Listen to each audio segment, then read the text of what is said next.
Existe um padrão invisível que separa duas pessoas que aparentemente vivem a mesma vida. Elas acordam no mesmo horário, trabalham o mesmo número de horas, ganham salários parecidos, frequentam lugares semelhantes. Mas depois de alguns anos, algo estranho acontece. Uma delas constrói patrimônio, investe, cria oportunidades, começa a ganhar dinheiro mesmo quando não está trabalhando. A outra continua presa no mesmo ciclo. Conta paga, salário chega, salário vai embora. E quando alguém observa isso de fora, costuma explicar com palavras simples demais: sorte, talento, inteligência, família rica.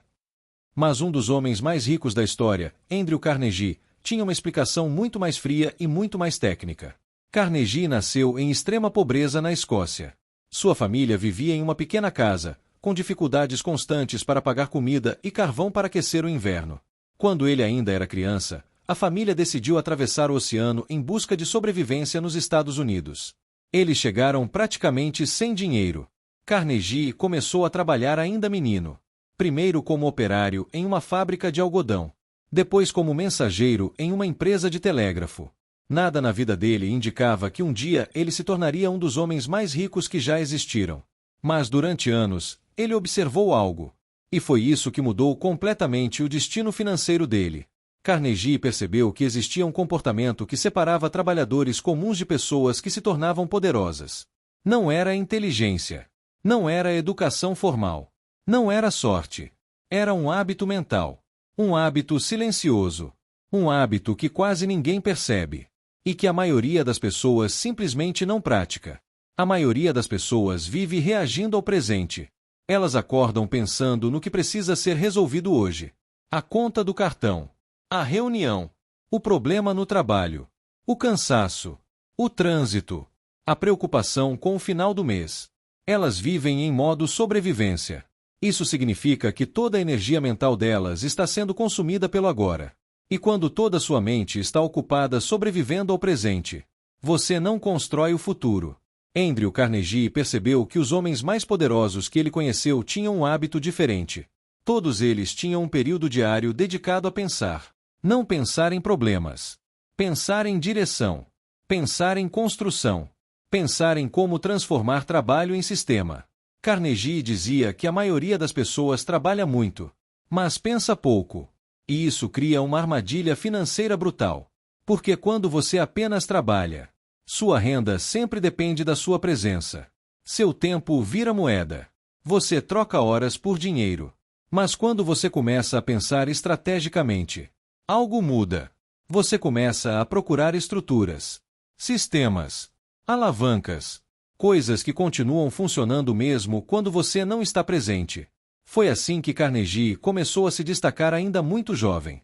Enquanto outros mensageiros apenas entregavam recados, ele estudava como o sistema do telégrafo funcionava. Enquanto outros trabalhadores só queriam terminar o expediente, ele observava quem tomava decisões dentro da empresa. Ele queria entender quem controlava o dinheiro, quem controlava as oportunidades, quem controlava o crescimento. E foi nesse processo que ele percebeu algo que a maioria das pessoas nunca percebe. Existe uma diferença brutal entre trabalhar em um sistema e possuir um sistema. A maioria das pessoas passa a vida inteira sendo uma peça dentro de alguma estrutura. Uma empresa, uma indústria, um negócio. Elas executam tarefas, resolvem problemas, produzem valor, mas nunca controlam a máquina. Carnegie começou a fazer uma pergunta diferente. Ele perguntava constantemente: como isso poderia funcionar sem mim? Essa pergunta é poderosa, porque ela força sua mente a sair do modo sobrevivência. Ela obriga você a pensar como um arquiteto, não como um operário. E é exatamente aqui que aparece o hábito que separa quem enriquece de quem apenas sobrevive. Pessoas que apenas sobrevivem focam em tarefas. Pessoas que enriquecem focam em estruturas. Uma pessoa no modo sobrevivência pensa assim: como eu resolvo esse problema hoje? Uma pessoa no modo construção pensa diferente: como eu construo algo que resolva isso para sempre? Essa pequena diferença de mentalidade muda completamente o destino financeiro de alguém. Porque tarefas sempre acabam. E quando elas acabam, o dinheiro também acaba. Mas estruturas continuam funcionando. Mesmo quando você está dormindo. Mesmo quando você está viajando. Mesmo quando você decide parar de trabalhar. Carnegie percebeu isso observando a indústria ferroviária. Naquela época, ferrovias estavam se expandindo rapidamente pelos Estados Unidos. Milhares de trabalhadores estavam envolvidos nesse crescimento. Engenheiros, operários, construtores. Mas quem realmente estava enriquecendo não eram os trabalhadores. Eram os donos das estruturas. Os investidores. Os homens que controlavam os trilhos. Porque toda vez que um trem passava, o dinheiro voltava para eles. Isso mudou completamente a forma como Carnegie enxergava o trabalho. Ele parou de pensar apenas em salários. E começou a pensar em participação. Participação em empresas. Participação em sistemas. Participação em indústrias. Esse pensamento foi o início do império dele. Mas existe um detalhe psicológico extremamente importante aqui. E é exatamente esse detalhe que faz a maioria das pessoas falhar. Pensar estrategicamente exige algo que o cérebro humano não gosta. Desconforto. Porque quando você começa a pensar em estruturas, você percebe quantas coisas na sua vida estão sendo feitas apenas para sobreviver. Você percebe quantas decisões foram tomadas por necessidade imediata, e não por construção de longo prazo. Isso pode ser frustrante. Mas Carnegie dizia algo extremamente direto. Ele afirmava que a maioria das pessoas não é pobre por falta de oportunidade. Elas são pobres porque nunca treinam a mente para enxergar oportunidades. Elas treinam a mente apenas para lidar com urgências. E urgências são infinitas. Sempre haverá contas. Sempre haverá problemas. Sempre haverá tarefas. Se você não cria um espaço deliberado para pensar, sua vida inteira será consumida reagindo. E reagir nunca constrói riqueza. Riqueza nasce de antecipação, de planejamento, de visão. Carnegie tinha um hábito extremamente simples. Todos os dias ele reservava tempo para pensar sem interrupções, sem tarefas, sem pressa, sem distrações.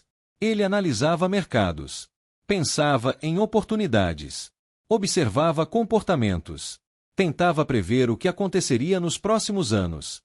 Esse hábito parecia improdutivo para muitas pessoas ao redor dele. Enquanto outros estavam ocupados correndo, ele estava parado refletindo. Mas essas horas silenciosas criaram decisões gigantes. Decisões que mais tarde movimentaram milhões de dólares.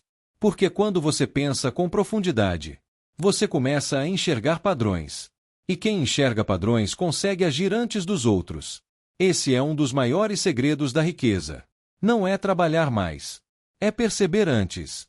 Carnegie percebeu antes que o aço se tornaria o coração da nova economia industrial. Ferrovias precisavam de aço. Pontes precisavam de aço. Navios precisavam de aço. Cidades inteiras precisariam de aço. Enquanto muitos investidores ainda estavam focados em ferro, Carnegie começou a construir um império em aço. E isso transformou ele em um dos homens mais ricos da história. Mas o mais curioso é que tudo começou com algo extremamente simples. Um hábito mental. Pensar estrategicamente todos os dias.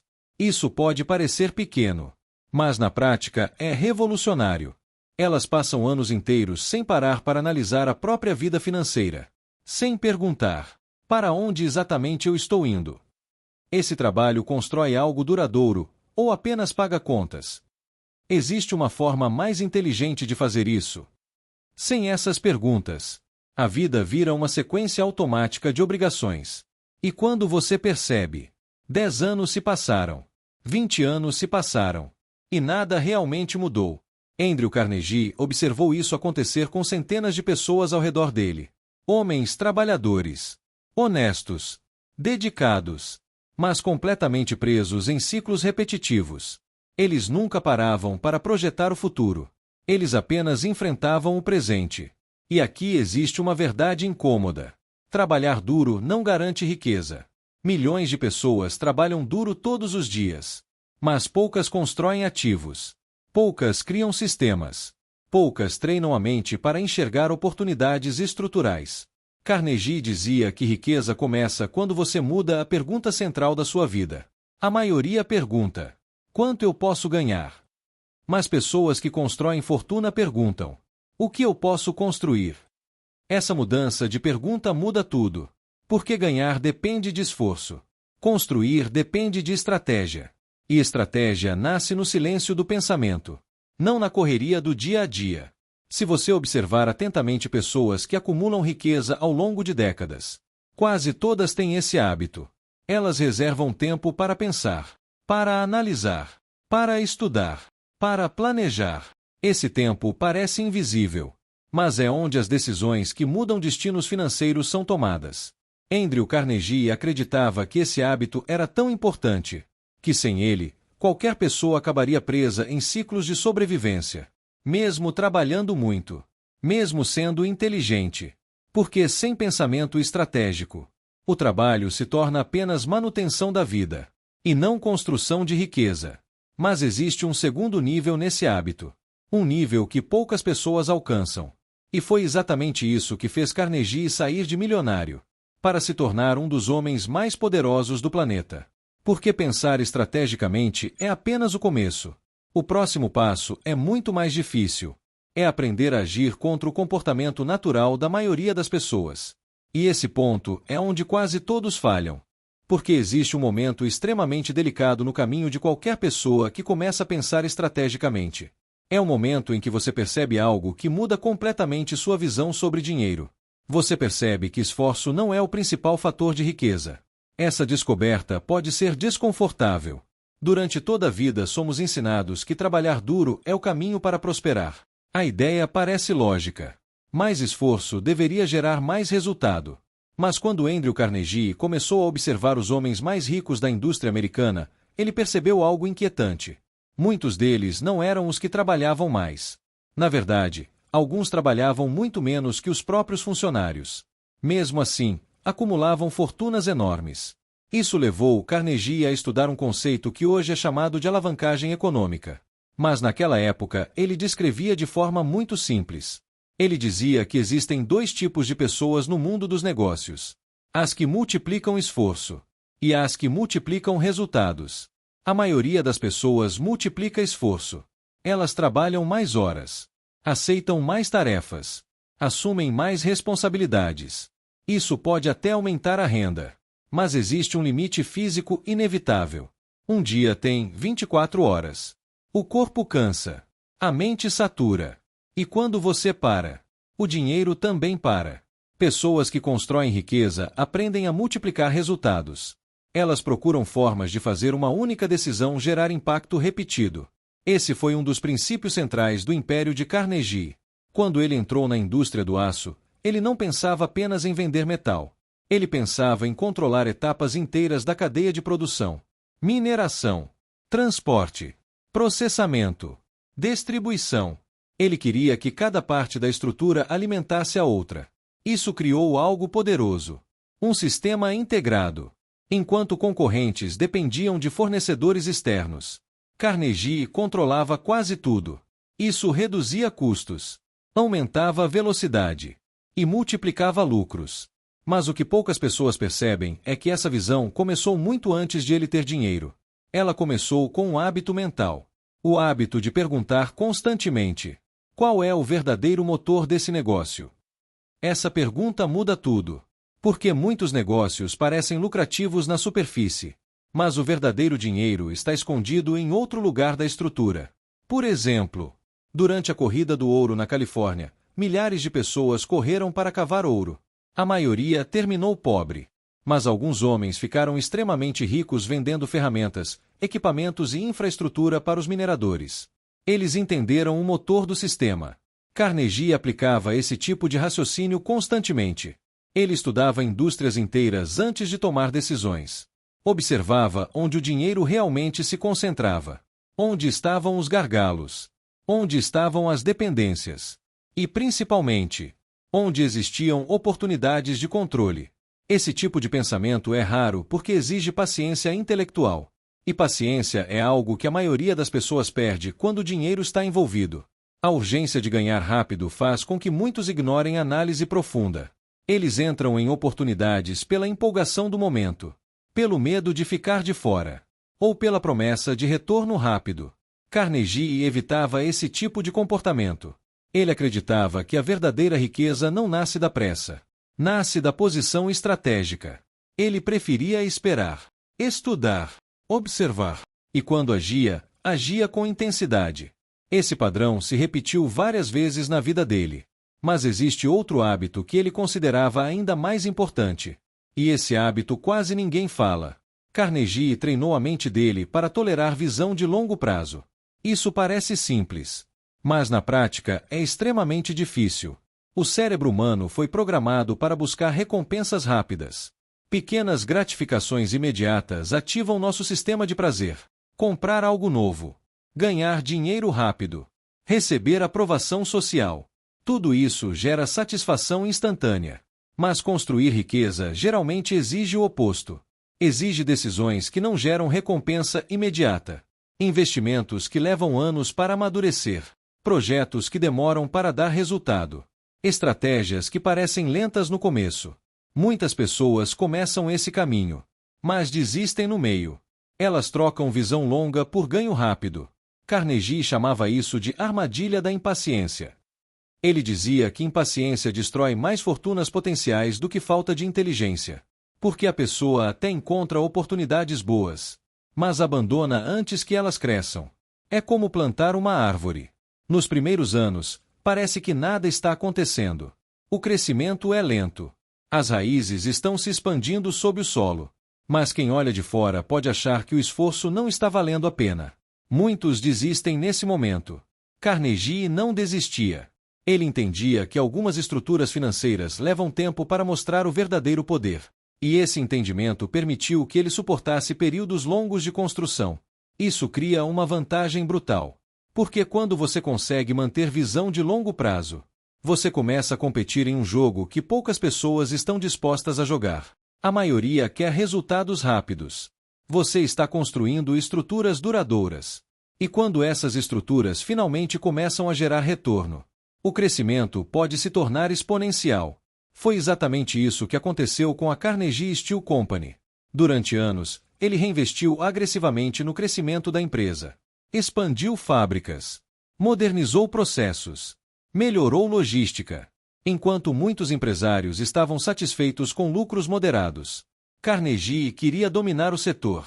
Ele acreditava que a escala criava poder, e poder criava riqueza. Essa estratégia funcionou de forma extraordinária. No auge do império dele, a empresa produzia mais aço que praticamente qualquer concorrente.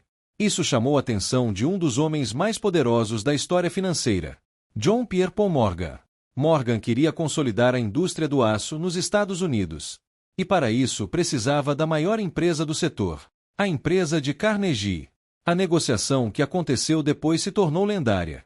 Em 1901, Carnegie vendeu sua companhia para Morgan. O valor da transação foi de aproximadamente 480 milhões de dólares. Naquela época, era uma quantia quase inimaginável. Apenas a parte pessoal de Carnegie ultrapassava 200 milhões. Em valores atuais, isso representa dezenas de bilhões. Mas existe um detalhe fascinante nessa história. Carnegie já estava com mais de 60 anos quando fez essa venda. Isso significa que a maior recompensa financeira da vida dele veio depois de décadas de construção silenciosa. Décadas pensando estrategicamente. Décadas analisando estruturas. Décadas tolerando crescimento lento no começo.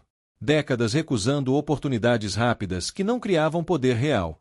Esse tipo de trajetória revela algo que poucas pessoas gostam de ouvir. Construção de riqueza é um jogo de décadas. Não de meses. Não de atalhos. Não de fórmulas mágicas. É um processo cumulativo. Cada decisão estratégica se soma à anterior. Cada estrutura criada abre espaço para outra. Cada investimento bem posicionado gera novas oportunidades. Mas tudo isso começa com um hábito extremamente simples. Pensar. Pensar de forma profunda. Pensar de forma estratégica. Pensar de forma disciplinada. Andrew Carnegie dizia que o ativo mais poderoso que qualquer pessoa possui é a própria mente. Mas apenas se ela for treinada para observar o mundo de maneira diferente. Treinada para enxergar padrões. Treinada para identificar alavancas. Treinada para perguntar constantemente: o que aqui tem potencial de crescer? O que aqui pode se tornar um sistema? Porque Andrew Carnegie acreditava que riqueza nunca é construída sozinho. Essa ideia pode parecer estranha no começo. Existe um mito muito popular sobre grandes empresários. A imagem do gênio solitário. O homem que sozinho teve uma grande ideia, trabalhou mais que todos, e construiu um império apenas com esforço próprio. Mas Carnegie sabia que essa história raramente é verdadeira. Na realidade, grandes fortunas quase sempre são resultado de redes de inteligência. Pessoas competentes trabalhando juntas. Especialistas diferentes contribuindo para a mesma estrutura.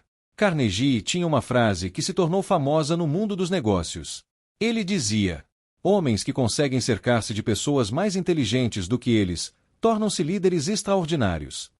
Essa mentalidade foi uma das bases do crescimento da empresa dele. Carnegie não tentava ser o melhor em tudo. Ele não precisava ser o melhor engenheiro. Não precisava ser o melhor operador de fábrica. Não precisava ser o melhor administrador. Em vez disso, ele buscava pessoas que eram extremamente competentes nessas áreas. E construía equipes fortes ao redor delas. Isso cria algo poderoso. Quando você reúne várias mentes capazes trabalhando em um sistema comum, a capacidade de decisão cresce exponencialmente. Problemas são resolvidos mais rápido. Ideias se refinam. Erros são detectados antes de se tornarem crises. Mas existe um detalhe psicológico importante aqui. A maioria das pessoas sente desconforto ao trabalhar com pessoas mais inteligentes. Existe uma tendência natural de proteger o próprio ego. Alguns líderes evitam contratar pessoas muito capazes porque temem perder a autoridade. Carnegie fazia exatamente o contrário. Ele procurava pessoas brilhantes e dava espaço para que elas operassem. Essa atitude criou uma organização extremamente eficiente. Mas existe outro ponto ainda mais profundo. Carnegie acreditava que riqueza não depende apenas de inteligência técnica. Depende de mentalidade compartilhada. Ele dizia que um ambiente mental negativo pode destruir qualquer empresa. Se as pessoas ao redor estão sempre reclamando, duvidando, criticando, temendo mudanças, o sistema inteiro perde velocidade. Por outro lado, quando um grupo compartilha ambição, disciplina e visão de crescimento, a energia coletiva se torna extremamente poderosa. Isso explica algo que muitas pessoas ignoram. Ambientes moldam destinos. As conversas que você ouve diariamente influenciam suas decisões mais do que você imagina. Se alguém vive cercado por pessoas que pensam apenas em sobrevivência, esse pensamento se torna o padrão. As decisões passam a ser baseadas em medo. Evitar risco. Evitar mudança. Evitar crescimento. Mas quando alguém convive com pessoas que pensam em construção, em expansão, em oportunidade, o cérebro começa a operar de forma diferente. Novas possibilidades aparecem. Novas estratégias surgem. Carnegie cuidava muito bem desse aspecto. Ele passava grande parte do tempo conversando com pessoas ambiciosas, engenheiros, investidores, estrategistas. Essas conversas alimentavam novas ideias, novas visões de mercado, novas oportunidades. E aqui existe um padrão extremamente interessante. Grandes empreendedores quase sempre mantêm contato constante com outras mentes fortes. Não apenas por amizade, mas por estímulo intelectual. Porque ideias crescem quando são discutidas. Elas evoluem, se refinam, se tornam mais robustas. Esse tipo de ambiente cria algo que Carnegie valorizava muito: momentum. Momentum é quando um sistema começa a ganhar velocidade própria. Decisões levam a novas decisões. Oportunidades levam a novas oportunidades. Relacionamentos abrem portas inesperadas. Mas existe uma armadilha silenciosa nesse processo. E Andrew Carnegie alertava frequentemente sobre isso. Ele dizia que muitas pessoas querem os resultados da riqueza, mas não estão dispostas a mudar o ambiente mental em que vivem. Elas continuam cercadas por pensamentos limitantes. Continuam em círculos onde crescimento financeiro é visto com desconfiança, ou até com hostilidade. E isso cria um conflito interno. A pessoa tenta crescer, mas o ambiente emocional ao redor puxa para trás. Carnegie acreditava que uma das decisões mais importantes da vida de qualquer pessoa é escolher cuidadosamente suas influências. Porque ideias são contagiosas. Ambição é contagiosa. Disciplina é contagiosa. Mas o oposto também é verdadeiro. Desânimo é contagioso. Ceticismo destrutivo é contagioso. Acomodação também é. Ele dizia que ninguém consegue construir algo extraordinário vivendo em um ambiente mental pequeno. Por isso, ao longo da vida, Carnegie sempre buscou expandir seus círculos de relacionamento, conhecer novas pessoas, ouvir novas perspectivas, aprender com mentes diferentes. Esse hábito alimentava a capacidade estratégica dele. Mas talvez o aspecto mais surpreendente da filosofia de Carnegie não esteja na forma como ele construiu riqueza, e sim no que ele decidiu fazer depois que já era extremamente rico. Porque depois de vender sua empresa e acumular uma fortuna gigantesca, Carnegie tomou uma decisão que chocou muitas pessoas. Ele decidiu doar praticamente toda a sua riqueza. Para entender essa decisão, é preciso compreender um princípio que ele chamava de Evangelho da Riqueza. Carnegie acreditava que riqueza tinha um propósito maior do que apenas conforto pessoal. Na visão dele, pessoas que acumulavam grandes fortunas tinham uma responsabilidade social. Ele dizia que morrer extremamente rico era uma forma de fracasso moral, porque dinheiro concentrado sem utilidade não beneficia ninguém. Por isso, ele começou a financiar projetos gigantes de educação, ciência e cultura. Ele ajudou a construir mais de 2.000 bibliotecas públicas. Financiou universidades, instituições de pesquisa, projetos educacionais. Ele acreditava que acesso ao conhecimento era a maior ferramenta de transformação social. Esse pensamento revela algo muito interessante. Para Carnegie, riqueza não era apenas um objetivo. Era uma ferramenta. Uma ferramenta para construir algo maior. E talvez essa seja uma das reflexões mais profundas que podemos tirar da história dele. O hábito que separa quem enriquece de quem apenas sobrevive não é apenas financeiro. É mental. É a decisão de viver deliberadamente, pensar estrategicamente, construir estruturas, escolher ambientes que estimulam crescimento, tolerar visão de longo prazo e transformar esforço em sistemas. Quando esses hábitos se combinam, o destino financeiro de uma pessoa pode mudar completamente. Mas a maioria das pessoas nunca desenvolve esse conjunto de hábitos. Não porque seja impossível, mas porque exige disciplina mental, exige paciência, exige a coragem de pensar diferente da maioria. E Andrew Carnegie acreditava que exatamente aí está a verdadeira divisão entre dois tipos de vida: a vida que apenas reage ao mundo, e a vida que aprende a construí-lo.